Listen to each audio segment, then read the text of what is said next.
semakin besar fixed cost lo ya, semakin susah buat lo pengen bergerak. Dan fakta pahitnya, sistem itu paling suka sama yang namanya itu kelas menengah. Karena kelas menengah itu punya slip gaji, ya masih punya alamat, masih punya nomor telepon, terus saya punya rasa malu, pengen punya mimpi itu masih ada. Sedangkan orang yang miskin, kelas miskin, itu nggak punya alamat, nggak punya nomor telepon, mereka itu nggak punya gadget, nggak punya gaji bahkan. Jadi gimana cara nagih? Nggak bisa. Sedangkan yang orang kaya itu punya resource ya buat menyembunyikan itu semua. Kadang orang kaya itu nggak ada KTP-nya, alamatnya itu bukan alamat mereka. Jadi ketika ditagih susah, nomor teleponnya itu kadang bukan nomor telepon mereka, tapi nomor telepon orang luar negeri. Slip gaji mereka itu dimain-mainin. Misal kalau kalian tahu, beberapa perusahaan itu CEO-nya itu sengaja cuma dibayar $1. Biar apa? Biar taxnya yang mereka terima itu nggak besar. Orang kaya itu punya struktur dan punya resource-nya buat tanda kutip ngebeli hukum, tanda kutip. Jeff Bezos itu bayar $1.000 setiap bulannya buat tanda kutip ngebeli hukum. Dia punya grace ya tinggi banget ya sampai ngelewatin aturannya.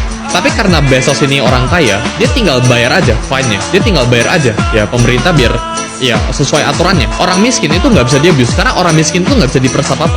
Sedangkan orang yang menengah ya itu bisa di-abuse. Orang yang menengah itu punya gaji yang pas-pasan, ya mereka itu nggak bisa afford buat punya resource yang gila. Mereka nggak punya struktur apa-apa, yang mereka punya itu pas-pasan. Otak mereka itu susah buat mikir jauh, karena ketika mereka mikir jauh, mereka harus mikirin buat besok kayak gimana, buat bulan depan kayak gimana.